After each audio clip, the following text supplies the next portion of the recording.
ایک گاؤں میں پنکی نامی بچی اپنی دادی اماں اور چھوٹے بھائی کے ساتھ رہتی تھی۔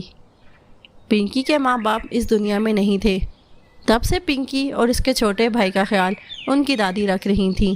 گھر کا خرچ چلانے کے لیے اس کی دادی وڑا پاؤ بنا کر بازار میں بیچتی تھیں اور کچھ پیسے کما کر اپنے دونوں پوتا پوتی کا پیٹ بھرتی تھیں۔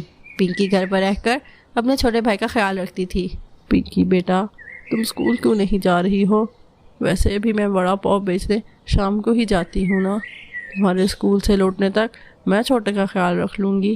ایسے تو آپ بہت تھک جائیں گی دادی جی، ویسے بھی آپ کی طبیعت ٹھیک نہیں رہتی اور یہ بہت تنگ کرتا ہے۔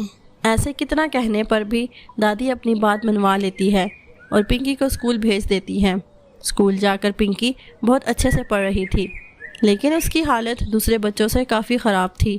اس لیے ٹیچر پنکی سے کہتی ہیں، پنکی، کیا میں تم سے کچھ بات کر سکتی ہوں؟ ضرور ٹیچر جی، آپ پوچھیے، آپ کو جو پوچھنا ہے۔ میں نے سنا ہے تمہارے امی ابو نہیں ہیں، اس لیے گھر لوٹنے کے بعد بھی تمہیں اپنے چھوٹے بھائی کا خیال رکھنا پڑتا ہے۔ تمہارے پاس میرے ہر سوال کا جواب ہوتا ہے۔ تم پڑھائی کس ٹائم کرتی ہو؟ ٹیچر جی، میں گھر میں نہیں پڑھتی، بلکہ جب آپ پڑھاتی ہیں اس ٹائم غور سے سن لیتی ہوں، میرے لیے وہی کافی ہے۔ اتنا کہہ کر پنکی وہاں سے چلی جاتی ہے۔ گھر جا کر دیکھا تو پنکی کا چھوٹا بھائی خوب رو رہا تھا۔ دادی کہاں چلی گئی ہیں؟ چھوٹا اتنا رو کیوں رہا ہے؟ یہ کہہ کر پنکی اندر چلی گئی۔ اندر جا کر دیکھا تو دادی لیٹی ہوئی تھیں اور چھوٹو ان کے پاس بیٹھا رو رہا تھا۔ پاس جا کر دادی کو اٹھانے کی کوشش کی تو وہ نہ اٹھیں، دادی فوت ہو چکی تھیں۔ یہ بات جان کر پنکی بھی بہت روتی ہے۔ کچھ دیر بعد اپنے بھائی کو چپ کروانے لگ جاتی ہے اور باہر جا کر کسی کو مدد کے لیے بلاتی ہے کہ کوئی اس کی دادی کو دفنا دے، لیکن کوئی بھی اس کی مدد کرنے نہیں آتا۔ پنکی کے ساتھ چھوٹا بھائی تھا اور کوئی بھی نہیں تھا، یہ دیکھ کر بھی لوگ اس کی مدد کرنے کے لیے نہیں آتے۔ اداس ہو کر پنکی اپنے بھائی کو لے کر گھر واپس آ جاتی ہے اور خود ہی بڑی محنت سے اپنے گھر کے پیچھے گڈھا کھود کر اسے دفنا دیتی ہے۔ اس دن کے بعد سے پنکی کی مشکلیں اور بھی بڑھ جاتی ہیں۔ وہ اکیلے ہی گھر سنبھالتی تھی اور اکیلے ہی وڑا پاؤ بنا کر بیچ رہی تھی۔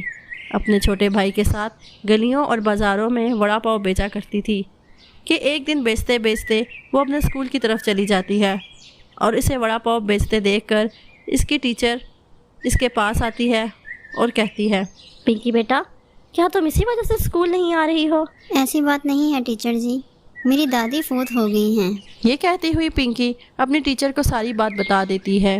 اس کی ٹیچر پنکی سے کہتی ہے، میں نے بھی کچھ دن پہلے اپنے شوہر کو کھو دیا ہے، میرا بھی اس دنیا میں کوئی نہیں ہے، لیکن تمہارے ساتھ بہت برا ہو رہا ہے۔ اگر تمہیں کوئی پریشانی نہ ہو تو تم میرے ساتھ رہ سکتی ہو، میں تم دونوں کو اپنے بچوں کی طرح سنبھالوں گی۔ یہ سن کر پنکی بہت خوش ہو جاتی ہے اور وہ ٹیچر کے ساتھ ان کے گھر چلی جاتی ہے۔ ٹیچر ان دونوں کا اپنے بچوں کی طرح خیال رکھتی ہے۔ پنکی بھی ٹیچر کے ساتھ اسکول جاتی ہے اور ساتھ اپنے چھوٹے بھائی کا بھی خیال رکھتی ہے۔ ٹیچر اور پنکی کو ایک خاندان مل جاتا ہے اور سب ہنسی خوشی رہنے لگ جاتے ہیں۔ مزید اچھی اسٹوریز کے لیے ہمارے چینل کو سبسکرائب کر دیں اور ساتھ دیے گئے بیل آئیکن کو بھی پریس کر دیں تاکہ ہماری آنے والی ہر نئی اسٹوری آپ تک سب سے پہلے پہنچ سکے، اور ساتھ ہی ساتھ ہماری ویڈیوز کو لائک اور اپنے فرینڈز اور فیملی کے ساتھ شیئر کر دیں۔ Thanks for watching.